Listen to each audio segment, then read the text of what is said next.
Hello, and welcome to Smiley's. Today we are doing Fall of Light Chapter 21, as narrated by Maura. It's been some time. We're also an audio only, so, if you're watching us on YouTube, hi. You can't see us, but, hi.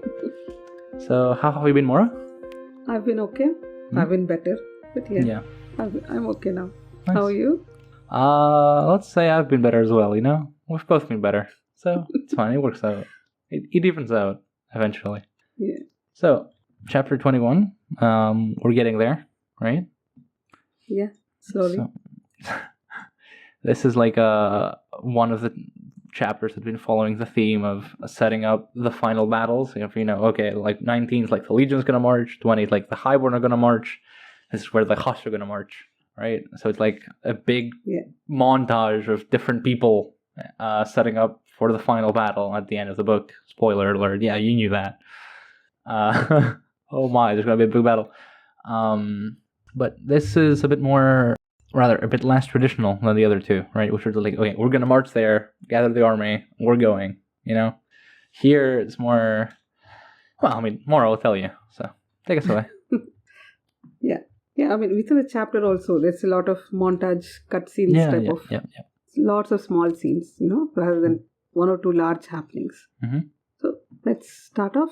There's a bit to go through. We had Listar, who had gone to bring the two dog runner women to perform this ritual. So he's coming back with the bonecaster women from Logros clan, and they're going to do this cleansing ritual for the Hust Legion too, right?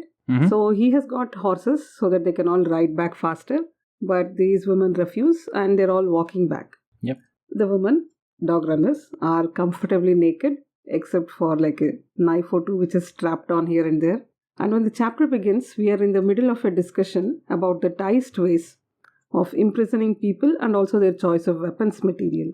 Yep. One of the women, Vastala, she is the younger one because otherwise I really don't know any difference between these two women. Vastala tells him, I might say Vatsala because it's a very common Indian name here, but it's Vastala or whatever. How do you say it? Vastala. I knew it. So yeah, she tells him that stone weapons are easier. You can just crack them by tempering them with cold water and fire, and they crack and you get weapons. Mm-hmm. He says these people melt the rocks and make weapons, and he doesn't know more about it because all he did was haul the rubble from the mines.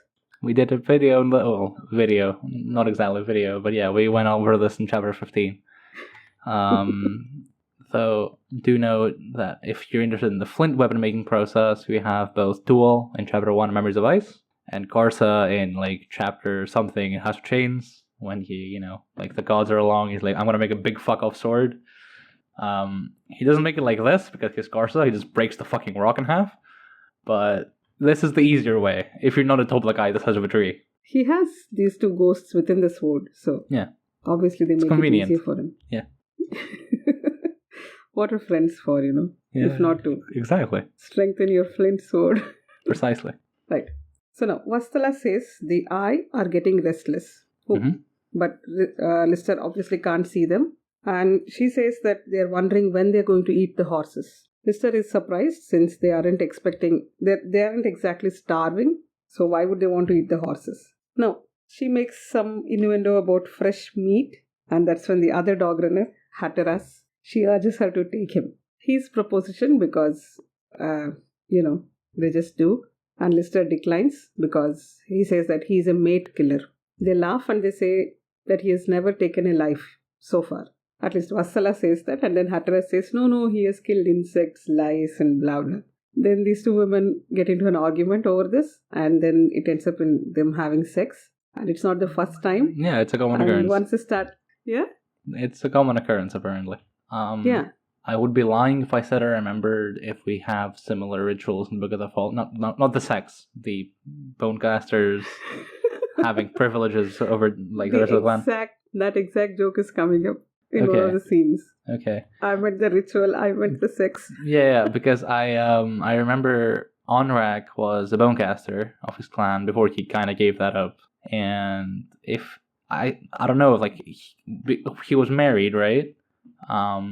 does that mean that he could have anyone, including the one who was married to, or is that exclusive? Are they polyamorous after they're married? No. Questions. No, they're not. So many questions. They're not polyamorous, no. Isn't that why the whole thing happened with Richna? I suspect that, yeah, I mean, you would think so, but then, like, here, Hadaras? Is Vassala or Hadaras? I'm not sure. No, Vassala. Okay, like, it is privilege since Bonecasters can have anyone, you know? So that means Kilava was not... See, the point is, Kilava is free, right? She's single. Yeah. Onrak is not. Onrak isn't, yeah. I guess that's true. Yeah. Anyway, setting aside my weird fascinations with IMAS rituals. Sorry. It's okay. Justice for Richna. Yeah, true. So, yeah, carry on. Right. So once he sees them getting into position, he decides that, yeah, it's going to take a while. So he starts setting up camp and preparing a meal. And soon their talk turns to their goddess, the mother. They say that she is the womb of fire, child spitter, guardian of the dreamer, and so on. And they appease her so that she doesn't trouble them. They are aware that she is a Zathanai. So either the dog runners are smarter than we think, or the Tiste are dumber than bricks. Both. Because both is good. Yeah. And then they guess that they're weakening because the mother keeps the dreamer asleep. Soon there will be no more dog runners. And their mother whispers of immortality, and Hatteras says that all they fear is the Jagat, not the mother. Why do they fear the Jagat? Because they play with them like children. By the end of the chapter, we will know how much the dog runners hate children and childish behavior and childish play. But this is just a preamble. Yeah. So they hate them. The Jagat, they fear the Jagat because they're children, but they're not. I mean, the dog runners are full of knowing. Their life is short but fullest. They may be cold and hungry, but they never lack for love. So then they offer him... Yeah, sorry. Yeah, go on, sorry. So no points for guessing that the mother here is Olar Ethel, right? We have seen a few scenes in... Well, for one, we've seen Olar in last book, right? In chapter 11 of Fort of Darkness, talking to Draconis about the dragon interfering with her IMAs. Well, her dog runners, excuse me. Then we also see... Was it like chapter 10 in this book? I don't remember. It's some tapestry where Rise and Emerald are talking about it, and like there's Olar Ethel sitting beside Byrne or behind Byrne, and it's like snakes of flame are coming from her wrist. I don't remember. I think it's chapter 10. I'd have to look it up. I'm not sure that was Olar Ethel. I didn't know it was supposed to be her. I think we talked about it. It's just been a while. Yeah, it's been so long. My God. Furthermore, we have quite the long scene also in Forge of Darkness with Ransod and Sugul, who the former of which explains the faith in Byrne, and who Byrne is, and what Byrne is, and why she's important to the dog runners. Then you have Grisen Farrell in this book casting doubt as to whether or not Byrne exists. He's like, I don't even know if she exists. Belief in her exists, and that suffices. So, Olar Ethel is the creator of the dog runners. She is the mother, but she is not the goddess they've chosen to worship themselves. That makes sense. As for the Jagat, similarly, they are taking on the roles of gods and deities among the IMAs erased in the Book of the Fallen, for instance. But for the most part, Olar is not very okay with that, and neither are the dog runners. So I will save the comments on the childless behaviors until we actually get there. Okay. So feel free to take us away. Yeah. So they offer him, just Listar, the ritual right away. He asks for details, and they explain that his memories are not real. It's all just dreams. Yep. He asks if they're going to take away his guilt and conscience, and they say there is another path which they cannot explain. He can only feel it, and they call him scared. Why? That's an awesome. There are quite a few interesting quotes about guilt in this chapter, right? So one of that is here: if you are made to surrender the lie of your crime of murder, you will face the crime of your innocence. So it's a very messed up story behind this, and I think by now we know what exactly happened. He thinks he has killed his wife. I mean, he knows he has not killed her. She has killed herself and framed him because, okay, let's not judge poor mental health, right? Yeah, because she was a bit, So he comments on this later by saying, when she comprehended the power of the will that kept tightening the cord, I interpreted that as a twisted sort of love. Like, she clearly loved Listar, and she truly believed that by doing this, she would get closer to him, probably because it'd have him killed, right? I thought because he died. It would be like releasing him from this... Yeah. From her, yeah? I don't think... See, No, it doesn't follow logic. Yeah, the way you're saying is clearly fine. doesn't follow logic It's because she's nuts and it's magic. He needs to die to join. Yeah. But I think there is a till death do us part kind of idea here, right? Where she's trying to force the make us part. I make more sense in my head. But yeah, you get the idea. It is pretty fucked up. Yeah, I will say that. But it is, yeah. The last thing I want to touch upon before we get to the ritual proper is this line about guilt and crimes and whatnot. Kind of calls back to Anastar in Memories of Ice, if you remember. Give me a minute. Yeah, Anastar, what does he do? The first child of the Dead Seed, who Norul basically grabs him, and she's like, well, we need the prisoner because we need to absolve him of his crimes. And Gano's like, dude, we don't condone torture. No, you don't understand. We're not trying to torture him. We're trying to fix him. Except, there's no fixing him because his entire personhood is based on the trauma that's imparted on him. So when they cleanse him, when they take his pain, there's nothing left. So that's why Tog can just place Tog in Anastar. It's like, yep, don't mind if I do. It's a similar motif here, I think. Except less, we'll see when we get there. Less straightforward. Yeah. So now, he confesses that his wife killed herself, but deliberately incriminated him in the process. He is sure there was something he must have done to warrant this. Galar, anyone? Okay, hello. Yeah. Poor guy. Right. So they run their hands over him and assure him that there was nothing. She wanted her ghost to be dragged by Listar.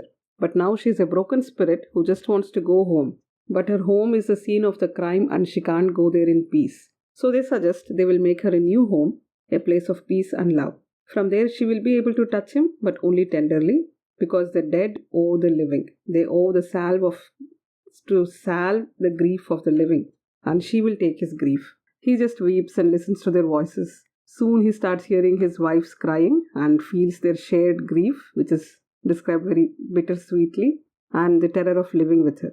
He realizes now that there is another sorcery awake in the world, in their souls. Her last words to him on the morning she died was that she has a surprise for him and she will show him how her love blesses him. He remembers finding her dead with a cord around her neck and how much will she must have needed to keep strangling herself, and just understood the blessing of her love for him. So yeah, I have written interpretation ? And we both have different interpretations. Yeah. So this is fine. I think, so interpretation aside, I think the magic to which Listar is referring to here is probably love, right?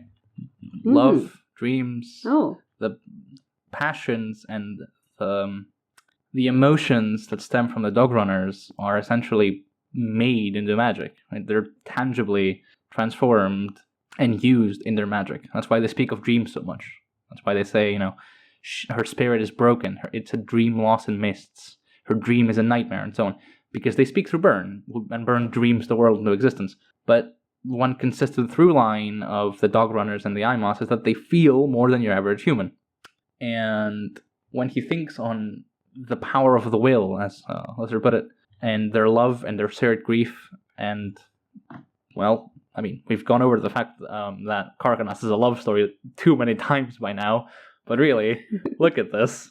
It comes up basically every chapter. So I think, in that sense, the sorcery he speaks of, awaken the world, awaken our souls, is, at least metaphorically, the power, if you will, of love, I think, maybe. Okay. I thought he's only talking about this new Tiste sorcery. Oh, yeah. No, I think if you take it literally, and what Listar probably means in context is, the magic of the dog runners, the magic of the Tiste, or whatever. But I think in the context of where this takes place, it's probably love. Yeah, that makes sense. I mean, I will subscribe to that. So, he finishes crying and he feels something leave him. A departure like a sob and a relinquishing of pain. The Bonecasters say that his wife now makes a home ready for the day he will join her. They agree that they build ugly huts and then he sinks into sleep. And now they take their payment from him by straight up rape. And then Listar decides that it is a strange dream and he can hear his wife laughing. So that's in scene 1. Do you have anything to add? I'm wondering, have they, is this the first time they lie together? I don't think so. Yeah, I think this is not really the first time. I think this is sort of the unspoken agreement between them, because like they start banging one another and Listar just sits there and waits, like, okay, take your time, get through this. Yeah. No, but here then they again, explicitly like take his seed, right? They yeah, talk yeah, about- it's his payment, right? It's. I don't think that has happened before. Or I don't believe so. No. I don't. No, I think the payment in this case is, as we find out later, the continuation of the dog runners as a living species, which we'll get to. But yeah, I don't know. We don't have to dwell too long on this. Yeah, let's let's move on. Sure. Yeah, let's go on. Right. The next scene is Toras, whom we last saw. She was imprisoned at the Hust estate, right? Yeah. Now she is being brought to the Hust encampment by Galar. As they are yet to reach the camp, they have already heard news that Hust Legion has started marching to Karkanas. So I think this is where we first get the news, right? That the Legion is on the march. I'm not sure. Well, I mean, 19 starts off, basically ends with them leaving. So yeah, they leave Nerdsor, and now we learn, they're coming. Yeah. Oh. So. Yeah, okay. She tells him that she doesn't hate Urusander or Hunral, even though she should.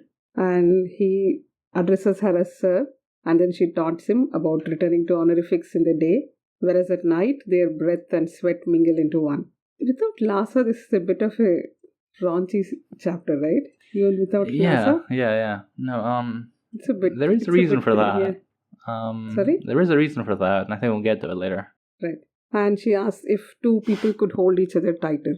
She wishes for sorcery that would make her body a mouth to swallow him and blah blah blah. And her words torment him, and then she asks him if the day is too bright, if things are laid out in too stark detail in the day. He says that Hunral is of the Isgin line and that he's a betrayer. She basically says that history is written by the winners, right? Yeah. I mean, that's what she basically says. Yes, sort of. Yeah, because she says that their claim is true, but they lost the struggle for the throne and hence they are now vilified. Yeah, it's not so much. She reminds him that. Yeah, sorry? It's not so much. Well, it is in this case, but it's more of a broad case of historical revisionism of no, this is how it really happened, which isn't necessarily the victors. Mind you, Hunral is doing the same thing. So, like, it's not exclusive to the others. Hunral is doing the same exact thing. Right. So, it's a mess. It's a mess. Don't worry. She reminds him that their reinvention of the past should not deceive him, and she warns him that the present Hust army has no anger to mind. This is the same fear he also has, that they don't have a cause for this battle. They're basically like mercenaries. She says they have war now because Hunral and his ilk, they want wealth and status, but the current status quo won't let them. Whereas Urusander and Sintara are engaged in temple squabbles, especially, which is ironic because their queen has already left them long ago to reach godhood. She says that this idea of elevating Urusander to father light is absurd. The notion that these two have to be married in order to rule, like, she can keep her lover. The quote itself is just excellent. His scrolls. Yeah, please go ahead with this quote. Yeah, I know you're waiting for this. Do you see the assumption yet? I'm afraid I do not, sir. It is this atavistic absurdity, this clinging to kings and queens who must be bound in matrimony as the putative parents of Girl Ghislaine. Captain, listen to this drunken whore here when she tells you that there can be a father light and a mother dark without the former having to jam his cock into the latter's cunt. More to the point, a god and a goddess need not be married to rule us. Let her keep her lover. Let him fuck his scrolls. What of it? And we go from this incredible verbosity of atavistic absurdity, bound in matrimony, putative parents, to just, they don't need to fuck one another. They don't need to. You don't need to cling to this. Which is simultaneously really, like, progressive, almost, and also incredibly sad that the only way for this to be articulated is by someone who has nothing left to lose and is basically just longing for death. Because Toras has nothing left for herself, right? Her elevation was on the merit of military achievements, and then her military achievements died at the hands of Hunral, so now she just gets fucking blind drunk all the time, so she can just lay off, It's like Galan in a sense, Like, when shit goes down, Galan is like, I'm gonna wait here. I'm gonna eat my eyes in front of everyone so that they can make a point. Anyway, the other thing I wanted to mention is we already brought up how this chapter is particularly raunchy, right? This earlier quote about the sorcery and whatnot is very reminiscent of Oler in For the Darkness and Raskin, if you remember that. Which bit exactly? The, what was it? Hang on. Oh, for a sorcery to merge her flesh, if I could, and whatnot, that part? Oh god, yes. That's very reminiscent of Oler, and in a manner of speaking, it's, as it was in For the Darkness, more so here, it's a twisted twist? Yeah, it's a twisted take on motherhood and the idea of parents and mothers as guides, as rulers, as like, I will literally envelop you. I will protect you from the world by not letting you go anywhere. Do you see the point? Do you see the problem? Like, no, I don't. Well, you don't need that level of guidance, Galar. You don't need me to do that, mate. You don't. You're a man. You can figure things out yourself. Though, she also does want to get his pants, so I think that's also part of it. No, I had successfully suppressed. Yeah, no, all memories of it's weird. Death, so. It's weird. Yeah, I'll just keep it as weird. Okay. Now, after this quote, she concedes that it's too late now. The highborn are waiting to see Draconis fail, and at the same time, her dark skin is fading, like a failing of convictions. He brings up Anomander, and she says that Mother Dark has told him to sheath his sword, and he considers this a denial of everything he is. He is a warrior who has been told not to wage a war, right? He doesn't understand her meaning, even though she has been speaking to him from her lover's arms. He says it is too subtle for him. And she laughs at this and says that women like her who have taken lovers, they are the ones who trample the barriers and snap the chains of their sordid appetites. She then says, yeah, do I really have to do this? She says that he is not going to stop her even if she dragged him from the saddle and fucked him at the edge of the Hust camp. He asks about her husband, and the humiliation of being publicly cuckolded is at the heart of everything. It is all about saving face with men. I think that's a very good quote. Yeah. They would rather level a world than look like a fool. No? Let us make a tally, okay, of how many men this applies to in this series. So, at the top of the tally, you have Hunral. Then you have Anomander. Then you reasonably have Orosander, who is, if I do this, I betray my morals, and I can't do that, so I must save face. Then you have Ulgas Rend, who marches against the Nerd Sword because, well, I must do something, and I must save face. Then you have Erastus, who is a piece of shit. He must uphold being a piece of shit. Otherwise, You're getting to Draconis next, right? Draconis, not so much. It's not so much that Draconis wants to save face. If nothing else, he is pretty much the only guy who is actively sacrificing face. But that's because he has other ideas, right? Who else is there? There's also Sagander, because obviously. What's another guy that lady's husband from the Leosan? The dumbest guy in the series. Halid Bahan, yeah. Yeah. Add that guy. He's like one step below Hunral, right? Yeah. So this virtually applies universally, and it kind of, sort of encapsulates, in one sense, why all of this is happening, why Karkanos is even happening. It is a system of values that is fundamentally patriarchal in nature. I am going there. Exactly. God, that's what I've been waiting to say. Yeah, thank you. A system of values that's fundamentally patriarchal in nature, that's clashing with itself because they cannot handle the fact that the status quo is shaken by people who are transcending barriers, right? Mother Dark must marry Draconis because we must be married in order to be ruled. She can't just have a concert. Orosander. No. I mean, fucking everyone is like that, right? About Mother Dark and Draconis. She can't be some ruler because she's too idealistic. She's too romantic. That's why Draconis made her into a goddess, so they will accept her. And even then, it's like, well, I mean, she's there and she's not doing anything, so we might as well keep her. But one step below that, you have what is basically a cockfighting ring of highborn pecking to see who pecks the loudest, Okay. I'm sure you have more to add, because I'm kind of running out of train of thought here.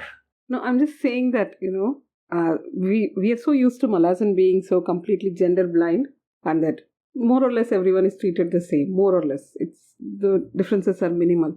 But here you do see it's been quite obvious, but not in your face obvious. Because even here, the way Toras talks about women who step out of women who Yeah, claim their yeah, appetites and take up lovers. See also Hishtul. There is no such thing for the men, right? Yeah.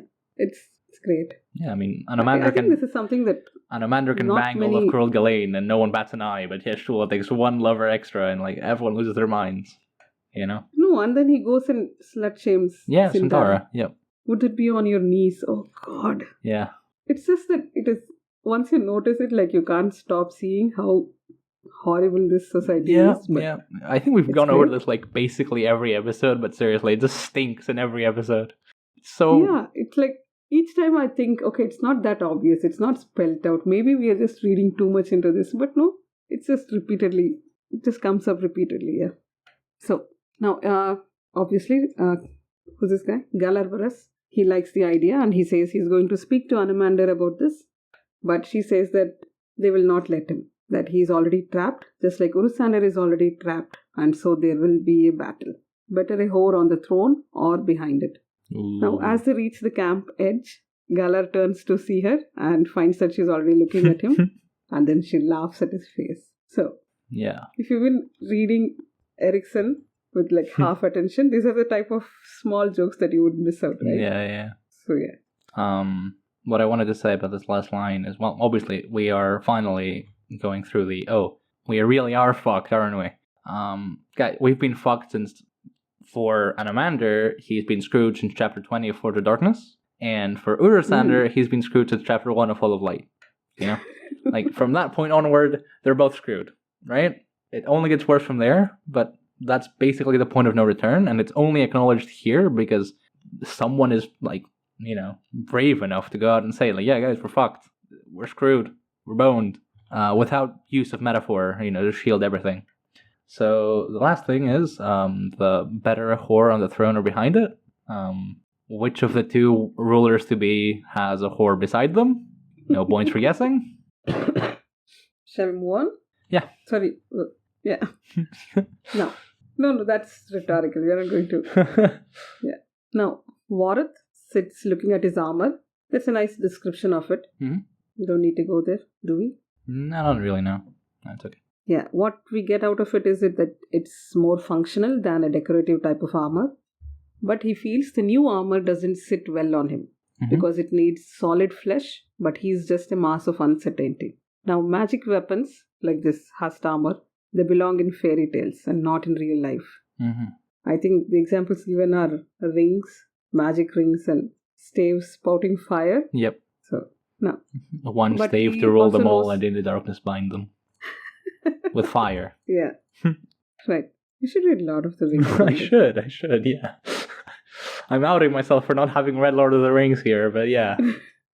I didn't say anything. I just said we should read it. You're the one who started confessing. Okay. Now, but the other prisoners, bar soldiers, they don't feel that way.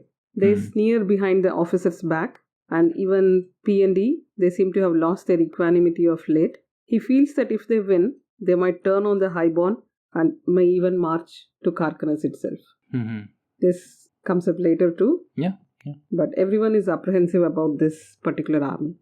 Suddenly he hears an unexpected call to muster. Right. Yeah. Now. So the only real thing I have to mention is the fact that this armor is more functional and otherwise is in and of its, like, for one, note, making studded or riveted armor is hard. So this takes time to make. Decorations take even more time. So this is very much the armor of a martial society. This is very much the armor and the style of a society that's like, we're going to fight everybody. It's strictly functional. It's very much, as Warath puts it, purely functional, utilitarian application of prowess in the midst of violence. It is very good armor, but there is no beauty, there is nothing ceremonial about it. It is purely meant to protect you and to kill the other fool. And that is much more of a hint towards what the Tiste were up to before the events of Carcanas than any history book would be. It's details like this that come up throughout the books that give you the idea of what priorities different cultures have, right? So to close, since I would be amiss not to mention it, There is a bloke on the Malazan subreddit by the name of Quartermaster Pores. If you haven't heard of them, go check them out immediately, because they have made massive collections and drawings of armor, mostly from the Book of the Fallen and the novels, which show quite to what extent how martial of an empire the Malazans are, because there are so many descriptions of different units, all with different armor and different accoutrements, because they need it, right? They have so much specialization because their entire point of being was having a versatile army. The Tiste don't need a versatile army. They need a better army. They need a strong, disciplined army that's going to stand there and take it. And that's what the Hust were. And so were the Legion in a way. But the Hust were born in that sense. That's why their armor is like this. It's heavy, functional armor of heavy infantrymen and women that are just going to stand there with shields up and a sword or just poke whatever motherfucker comes close at them. Compared to the Malazans, who have light armor, studded leather, I don't know, hauberks, stuff like that, because they're mobile, fast, agile units that need to move a lot. And you see the difference spring up without Erickson ever having to tell you, oh yeah, these guys are mobile units. They need to move. These guys aren't mobile units. They don't need to move. He can just describe the armor. And it's a really neat detail. So, shout out to Sai. This? No. Do we have this type of description about the Legion? I think so. Their armor? I don't quite remember. I think so. Probably. I think we get...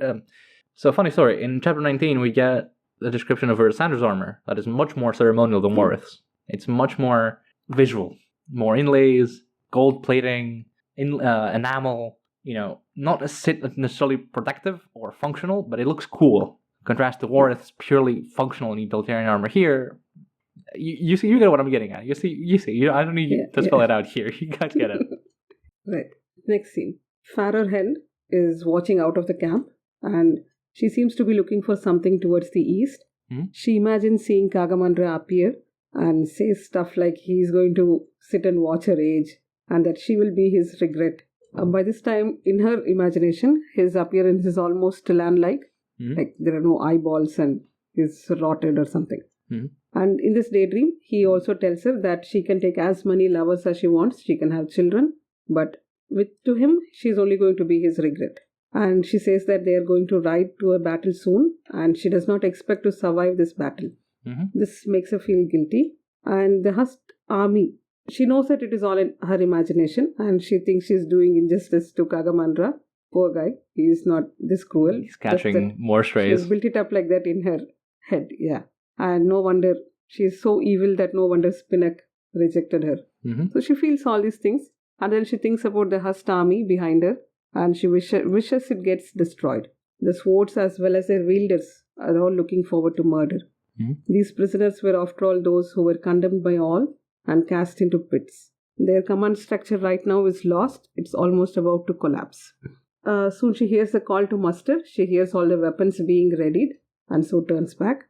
She thinks to herself, I was a warden. I did not ask for this. Cool lady. Do you want to add? Not as such. I think... So, well, I suppose if there's one thing to add is that the motif of a gaunt rider coming forth is fairly common in, like, symbolism. Your four horsemen of the apocalypse and whatnot. But I think it's just, like, Farrer's guilt speaking, and basically... it's weird, because they've never met beyond when she was promised to him after the war, right? So all she has to go off of is rumors and what few impressions she has of him. So it's weird that it's here. So I'd have to think about it more, and I don't have time to think about it right now. And it's a short scene, so we should continue. No, she doesn't have, the time either. Yeah, exactly. To think about Kagamandra. So. Yeah. It's just that this reminds you of the actual Tula's appearance we see in Book of the Fallen. Oh, yeah. That's true. What stood out to me. Yeah. I didn't think about that. Sure. So, next scene. There is Quartermaster Stelton, who announces that Toras and Galar have been returning. And there's a long discussion between Prazek and Dathenar about her return. So good. They decide that their time of command is over. I'm just going to summarize it, please. Yeah. Their time of command is over, and they're going to peacefully hand over power back to her by genuflecting and presenting their backsides. Somehow her rough appetites are brought up, and Dathenar says that Yeah, it's a boot or a riding crop or whatever. He is going to just wince in ecstasy. Then they decide that they're not going to show their relief that she's back in front of 3,000 pairs of eyes. Then they get sidelined by discussing about this one-eyed man in the ranks, and that there's a woman with a wandering left eye, and there's a long discussion about Jaundiced eyes. eye, lowered eye, squinting eye, ego's eye, an eye in the eye other than thine own. That we should that we should meet to gauge the distance between us, these gulfs too treacherous to cross, the self an island among islets, the chain relegated to maps, an eye to draw the straightest line, or rounded in wondrous regard unto itself. They shall stare at us. It's basically like 4-5 lines of them treating the idea of, everyone's gonna be looking at us, and I do mean everybody. So don't fuck this up. So then they hope that Galar Barras has prepared her well, because all these soldiers, they only know her by name. Mm-hmm. And then they use a lot more words to say that they're going to welcome her, and then they walk up to the riders. So they meet, these two, and Toras and Galar meet. She is drunk. She calls some Anomander's lieutenants and asks for a report.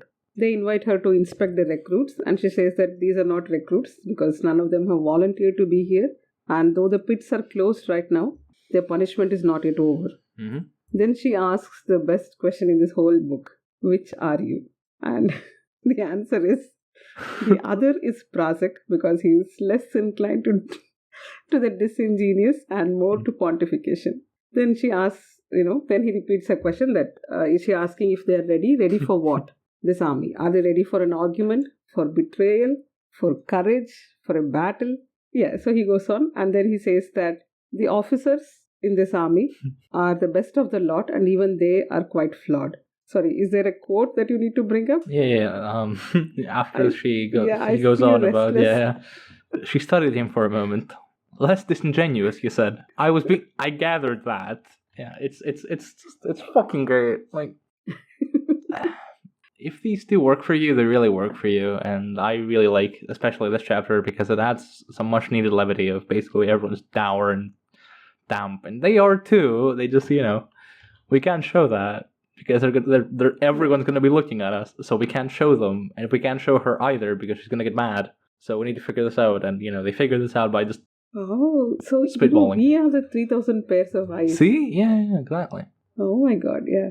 So then he says that the old soldiers, the surviving ones, are already horrified and ashamed. Mm-hmm. The swords defy the wielders, the armor howls, and they have something in their eyes which is not discipline or loyalty, and nobody can control them. So she says, so you guys have failed in your duties, and they say, yes, we have failed, so you can send us back to the ranks. She says that's not going to happen and invites all the officers to the command tent to talk further. She tells Galar that she should have listened to him. And then Prazek says something like, perhaps a supporting role. And then she says that whatever he tries, it's not going to make her laugh. So they go to the tent. Right. Now, Wareth sees the way these soldiers are looking at the commander under 3 captains.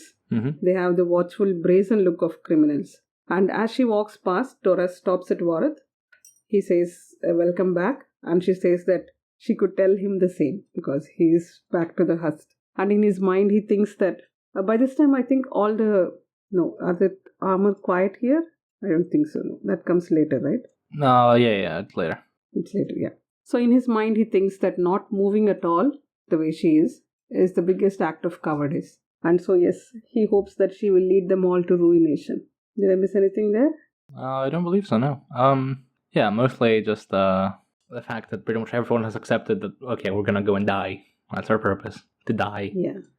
And, Wareth thinks that, this ragtag group of idiots and criminals will do just fine with a commander that's too drunk to stay in front of her. We're gonna do great. This is gonna be exciting. Yeah. Fun times. Perfect. Made for each other. Yeah. So, now Farah, along with the other officers, enters the command tent. Toras is sitting there getting drunk. She says that even these officers are still criminals, and all they know is to hold a pose, just like all the others. And they are not going to end up frightening the enemy. So, Mother help Lord Anomander, Mother help Carcanas. Farah then scolds her, asking, is this why you called us to, That's not what she sit says. and get drunk and feel pity? That's not what she says. For her, Okay, yeah. Please, what does she say? Sir, Commander. what? Oh, Yeah. yes. The Lost Warden. You have something to say? Yes, sir. What the fuck is this? Which is just great, yeah. The rest is, Thank you. I as missed Morris says. a lot of flavor. Yeah. So basically, once she scolds her, Farrer gets promoted to like her right hand or something, and she gets her next set of responsibilities. Now, P&D tell her that she should only hold them responsible. She should not castigate the other officers. Toras asks Rance, who is also an officer, about her soldiers, and she admits that they follow no one. Mm-hmm. By this time, Castigan says that this was all a mistake. Galar should have refused to follow Silchas's order with his honor intact. And she says that his optimism is overwhelming and says that the Hust has no respect for them. It has never had respect for flesh, but now it is thirsty.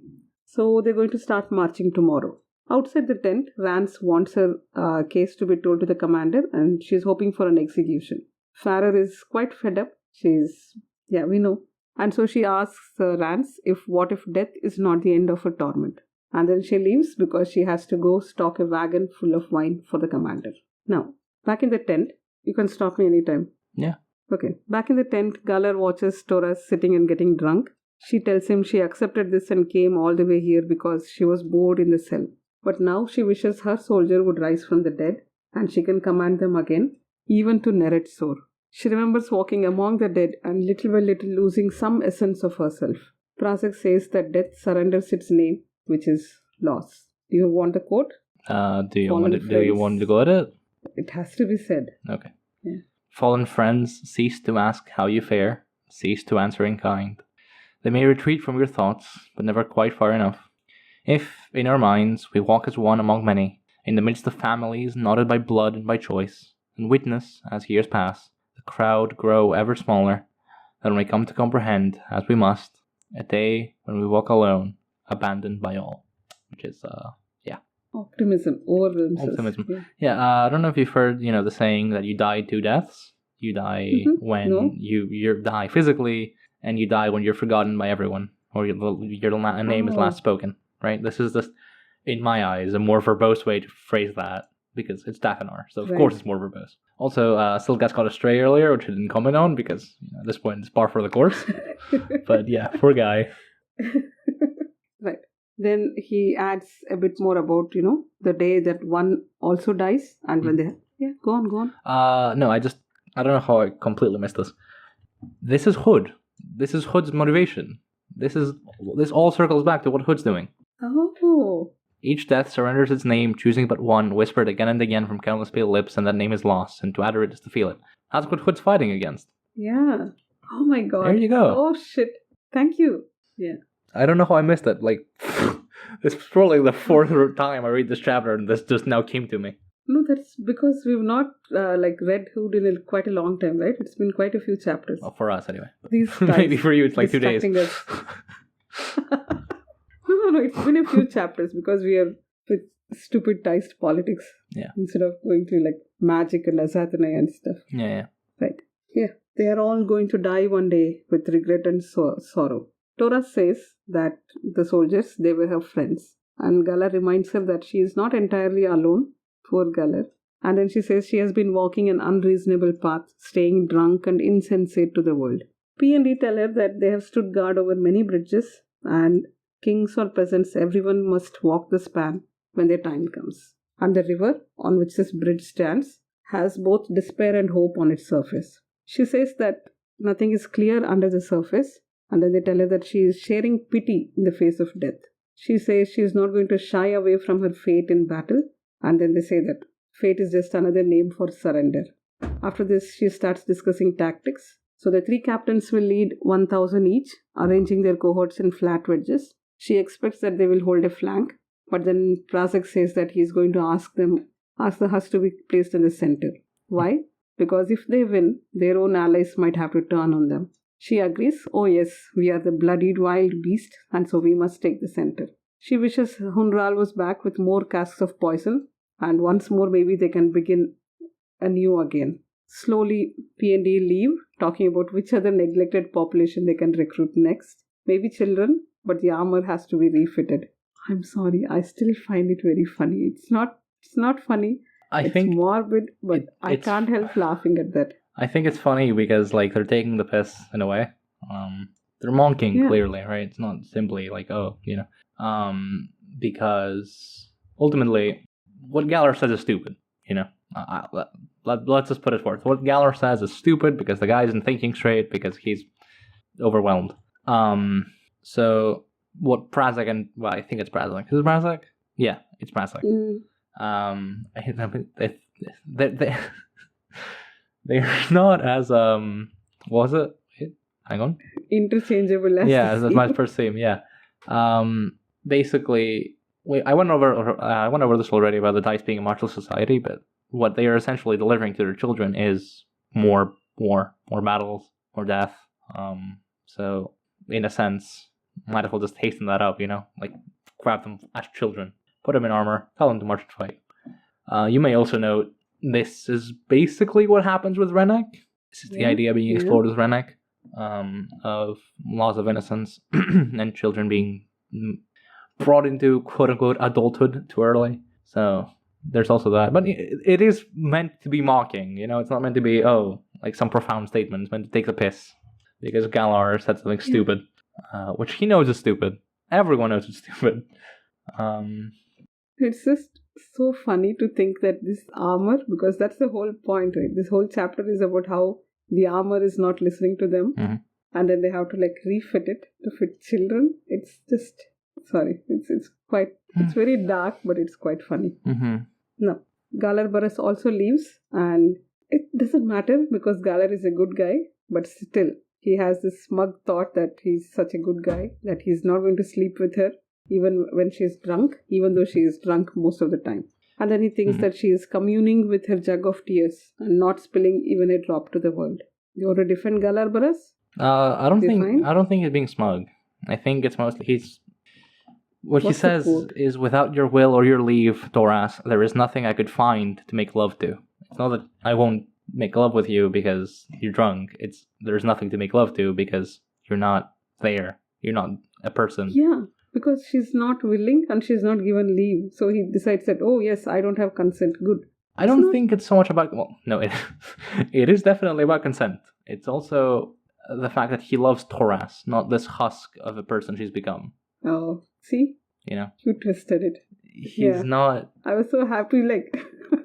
See, yeah, okay, putting look. him down, but you're... Yeah. Galar is a white knight to the point of excess. Like, he's kind to Toras to a fault to where it personally puts him in danger. But he does love Toras in his own way, despite the fact he probably hates himself for it, because, she's married and patriarchy, we'll get to that. Yeah, I don't think he's being smug, like, I don't have consent, so I'm not going to screw with you. It's like, there's not you for me to make love to, But, yeah, anyway, consent is important, kids. Let's not get this on the wrong foot. No, I was being uncharitable with Galar, but yeah, we like him. We like Galar Burrus, so. Is he the one who doesn't get drunk? Yeah, I think so. Yeah. Next scene. Listar and the dog runners almost reach camp.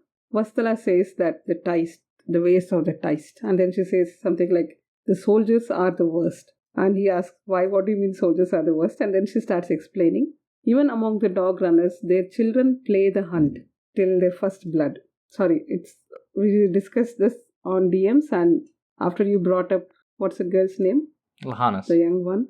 Lahanis, yeah. So now I can only think of that because this is exactly her, right? They're basically talking about her. The children play the hunt till their first blood, and after that, all play stops. And it's only children who give thanks to the kill and feel a sense of guilt, which is false when they kill something. She asks Listar if suppose he were eaten by a wolf, would he be appeased if it said thanks? Would he forgive it in his dying breath? And it's only adults who know the burden of this guilt. Soldiers, on the other hand, they carry mighty shields and deflect all guilt to their king, queen, or god or whatever, because they're killing in the name of defense or conquest or punishment or even disbelief. Death to the faithless for the misguided deniers. That is so harsh and so true. But they don't bear true guilt. They play like children with unnecessary cruelty. And this ritual the dog runners are bringing, this is going to force truths among them. because dog runners don't abide children. Right. So Lister says the plan is to begin with rants in the middle of the parade grounds. They say that they are not shy of performing, and suddenly Vastala notices his eyes and tells Hatteras that their children will indeed carry the tilt of his eyes, and they will have promise of a life beyond the dog runners. They say that in this camp they sense no Azathanai. They're able to sense this because of Telan sorcery, and they describe the sorcery as a snake that is eating its own tail and grows by itself. He asks, why won't the Azathanai just reveal themselves and behave like gods? And they tell him that worship is vulnerability. In that way, the Azathanai too are like children, players of games. Lister thinks about how till Tris appeared, Azathanai were almost legendary figures for him. just gift givers. But now they seem to be meddlers in Tiste affairs. He notices Warath and Rebel at the edge of the camp, the coward and the bully, and then he thinks how much courage must one have to live with this fear, and how vast must be the heart of the bully to look with kindness on those weaker than him. They reach the camp. Do you want to add anything about the Telan sorcery thing? A few things, actually. So, I mentioned earlier in the episode that I was going to get into the child bit. So, Mora already mentioned Lahanas, to which very much applies, and the dog runners very much also mention it, the misguided deniers.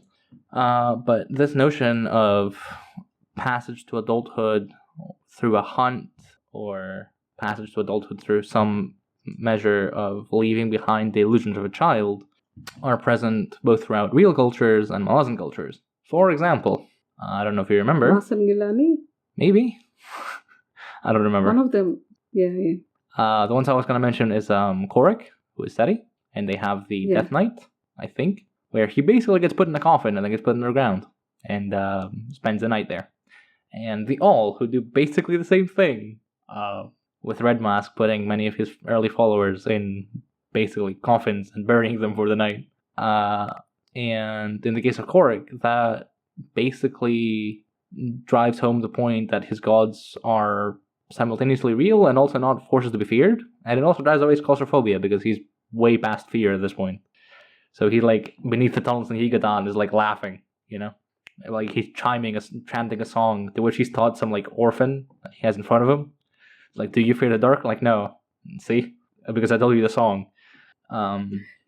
And the passage to adulthood via hunt is very prominent in both like hunter-gatherer societies and quite common in fantasy, I want to say. I've seen it quite a few times. So, and also, it's here, right? The deniers have a similar rite of passage of a hunt being the passage to adulthood, which is why many of the kids, or would-be adults, joined the hunt in Forge of Darkness, which is why, like, Lahanis, who was too young to join the hunt, stayed behind.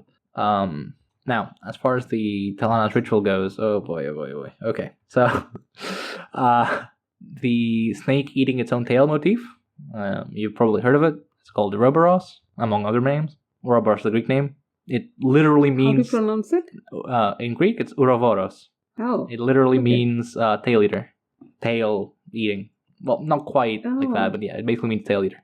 And it is, among other things, a symbol of rebirth. It is a symbol of life, of the cycle of life, of rebirth. It's being adapted into a lot of Gnostic, mystic, and such religions and cults and practices, to which I cannot speak about because I don't know about them.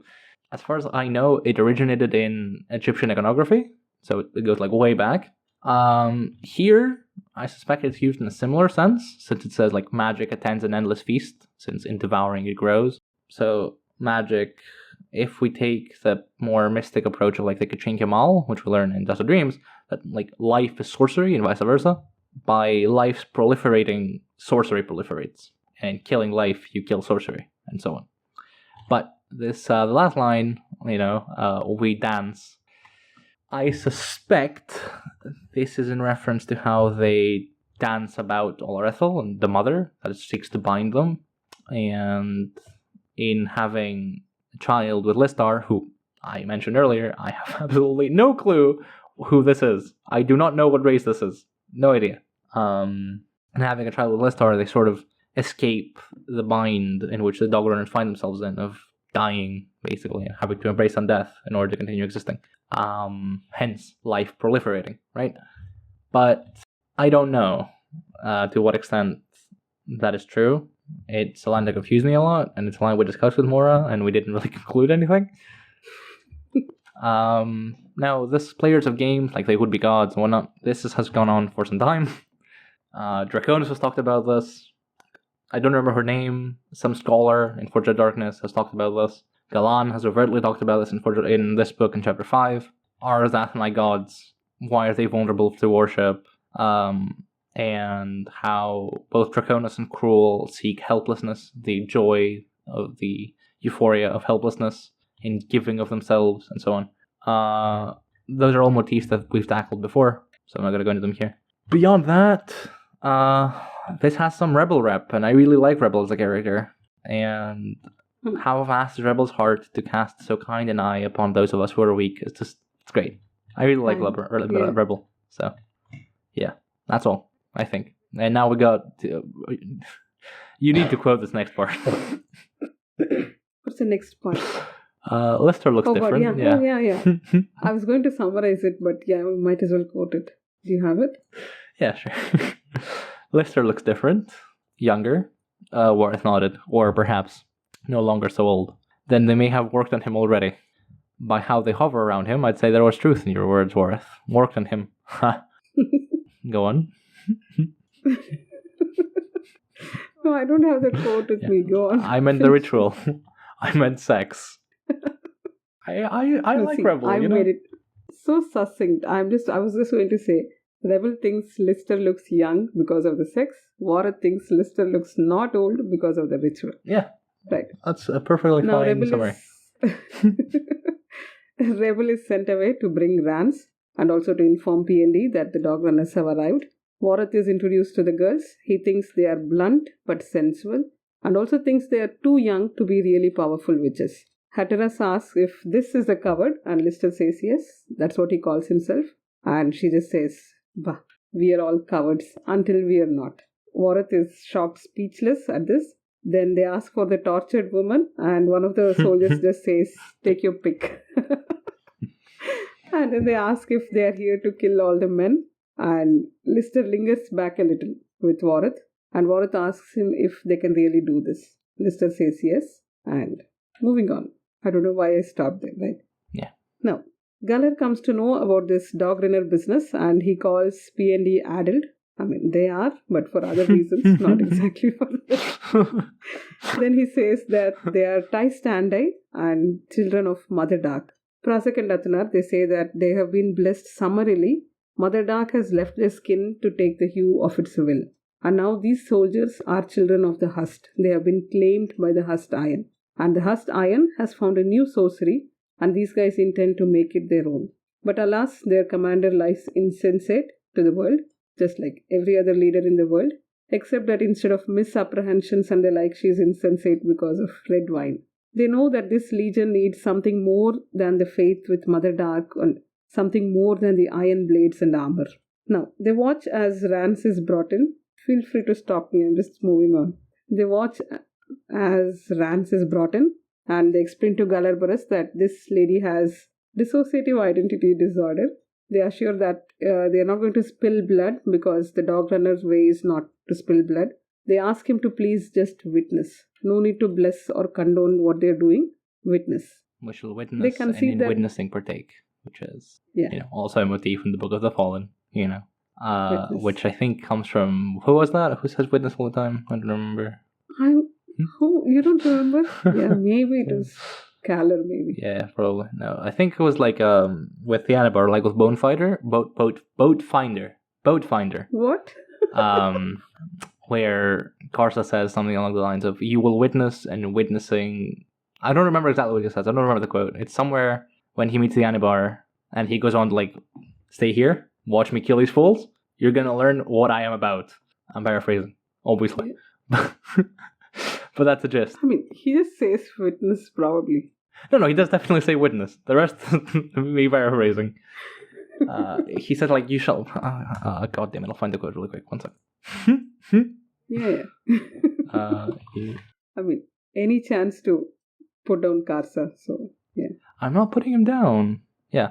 You shall You witness, and in witnessing you will become more than what you are now. You shall be prepared for all that is coming to you and your miserable people. Great guy. But no, yeah. Keep the first part. Yeah. In witnessing you will become more than you are. Keep that part, not the latter. That's Karsa speak. No. So that's basically what these guys tell Galar Burris to, that you can just witness. And they say that this ritual, they are gambling everything on this. It can, they can lose spectacularly too. But that's a gamble they have played. Mm-hmm. Rebel holds Rance, and who soon faints. Galar Burris tries to intervene, but he is stopped and is called Lover of Death. Don't come closer or something. Mm-hmm. Again, one more person who is turned speechless because of the dog runner words, so he stops. Then Vastala starts dancing in circles. Hatteras is left kneeling next to Rance. Vastala tells everyone to watch her because she is going to open their eyes. By this time, all the soldiers, all the iron, armor, everything is completely silent. Mm-hmm. Now, Farrer is also watching as the ritual begins. She tries to get closer, but there is some kind of pressure which is pushing her back and pushing the others also back. Suddenly, she feels a slithering sensation under her armor, but it's not under the armor, it's under her skin. Warath, he also feels the same sorcery get under his skin. He feels his blood has turned to water and is now replaced with something even thicker and viscous. He sees Rance struggling on the ground, so seemingly in pain. He tries to get close. He tries to remove his sword, but it won't leave the scabbard, though it is making the same howls as Rance making in her pain. Soon an eruption takes over him and his sanity is torn apart. I felt this description was very similar to the one we hear Galar Burris say at the end of Forge of Darkness. He feels the same sort of something, right? Yeah, I'm not sure. Wasn't it Galar Burris? Am I misremembering something? What scene was it? Because I thought that he died at the end of it. Oh. And then no, he's back. What was that scene? Oh, God. I don't remember what scene you're talking about. I just don't remember the details. Right. Yeah, no, that makes sense. It's okay. Yeah. I should have brought it No, it's right. It's when it's in chapter 18 when Honral poisons the Hust and he comes along and then everything starts shrieking and then he falls to the ground. Hust iron starts shrieking. Yeah. And this is sort of, Yeah, it's very similar. He feels that something blooms and his sanity goes apart and he loses consciousness. Mm-hmm. So this is what is happening, and Listar, because he's already had the ritual, he's the only one who watches over everything. He sees all the soldiers start collapsing. He sees Hatteras with her hands deep inside Rance's abdomen. There is blood and clear fluids leaking out. Then she pulls something small and bloody out, quickly wraps it in hide. Vastala stops the dance and starts puking. Then they explain that Rance had a twin when she was in utero, and the twin was so powerful that even death did not quiet it. This twin wanted a baby, and when Rance got pregnant, it killed the baby to keep it with herself, to keep it with itself. And thus started all the drownings. Now, it was a tormented sea within Rance, but Vastala has drunk deep. She has drunk everything and left behind only a gift of dust. They tell him that he must understand. No soul is truly alone. Just now we heard P&D talk on and on about being all alone, but these guys say that no soul is truly alone. There is always imagination, a twin that is going to feed on dreams and hopes and turns them into nightmares, feeding on stillborn ideas, avarice, betrayal, etc. But now they have taken it all away from them. These soldiers have now turned into an abomination. Soon they will all rise and blink, but they will not be able to meet each other's eyes. Even their iron flinches from the soldiers now. Listar says all they wanted was only a blessing, and they say that yes, you have all been blessed. She asks, I think Vastala asks, what fate comes to a mortal soul when the truth is unwelcome. Hatteras says that though Rance's twin is dead and removed, there is still a husk which she can reach and gain magic. It's ugly magic, they agree, and then they both leave. At this exact time, Toras steps out of her tent. She finds thousands of soldiers lying collapsed on the ground. Can you just imagine for a second how she must have felt? She just whispers, no more ghosts, and then Listar says that they're all alive. She asks, what did the ritual achieve beyond collapsing all of them? And he says he doesn't know. Thus ends the chapter. Now, what is the thing about what fate comes to a mortal soul when the truth is unwelcome? What is that about? What comes to a mortal soul when it finds the truth is unwelcome? What fate the witch within the orphaned twin? It's a good question. What do you think? Yeah, I didn't have an answer, so that's why I just brought up the quote. Let's think about this. What does? right? Wait, let's start with the ritual. What did the ritual do? Presumably. Forget Rance's individual thing and Listar's individual ritual. Mm-hmm. But the overall, the eye-opening ritual, it removed all this shield from them, right? Mm-hmm. It stopped them from deflecting their guilt or conscience towards something else. Mm-hmm. They are the ones killing the opposite soldier, so that means they are the ones guilty. Mm-hmm. So that's what these dog runners have done, made them face what they have become. Yep. They're not just children playing with weapons and running around with scissors and anything. Mm-hmm. They're soldiers and they have to face the burden of what they're going to do soon. Which right. I think we tackled last chapter. Was it 20? With What? Hurl, Chiv, and Sakaro, his sister? What does it talk about? The lady that plays an instrument? Yeah. But terribly? Yeah. And they talk with Rancept about, what it's like to be a soldier and to die for one's country and one's, I think it's chapter 20. Duty. It's duty and honor and yeah. So we've gone over this before. It's the motif taken to the extreme of but what if we make every soldier cognizant of that? Wait, we're doing this for all the wrong reasons. Yeah. So could you say that they are being made to be responsible? Is it an age of responsibility now for all these soldiers? Yeah. What does he yearn for? Responsibility, right? Because we are all cowards. Yeah, I see. Yeah. I would say what comes to a mortal soul when truth is unwelcome is often it doubles down in self-delusion, which they cannot physically do anymore. So they have nothing left but to acknowledge the truth or retreat onto madness. But I think madness itself is denied from them. So they have to face the truth and they have to acknowledge what it means and they have to act accordingly because their hearts are laid bare. And in so doing, they make them, as you said, responsible. They are responsible for their actions. They cannot hide from them anymore. They have to live with the guilt of having to kill others and the grief of dead soldiers and dead friends, but they also have the opportunity to look outward and appreciate this, they are given a second chance. They did do bad things, sure, but they no longer have to live with the guilt of cowardice or the death of a loved one or however many people Rebel killed. I don't even know anymore. A lot, probably, and so on. Yeah. So I think only now I have a better hold on what this ritual is after we have spoken about this. Mm-hmm. No? I think so. The inverse of this, right, is I think in Told Hounds in discussion between Monkrat and Spinnock. I don't know if you remember that at all. When they recall Dassam, who said something along the lines of armor and weapons will be issued to you, to every soldier, but every soldier must make armor for their soul. Or they must. Dassam? I think it was Dassam. Hang on. It's either Dassam or Itkovian. I don't remember which. Itkovian. It has to be Itkovian. Yeah. I'm fairly sure it's Dassam. Let's find out. It's Itkovian telling the recruit, the young girl. Could be. It's gonna take too long. I don't know. I'll look it up maybe. You can't find it. Okay. Yeah, I know Monkrat and Spinnock talk about this later. I think the quote I'm referring to is indeed Itkovian to Valbara, I think. But I know for a fact that Monkrat and Spinnock talk about this in Told Hounds. I don't remember the exact details. I will find them eventually, hopefully. And if I remember, I'll add them somewhere. The chapter number. So, yeah. Before I bore you any further with details of me, forgetting chapters, shall I wrap this up? Oh, yeah. Do you have any more to add? For the next... No, I think this was a good chapter. We've discussed everything we wanted to. Yeah. Next chapter is yours? Next chapter is mine, and it takes us away from, all this Tiste fuckery, and for a time. We'll be back to it eventually. Fret not. Are we going to see Erastus or... No.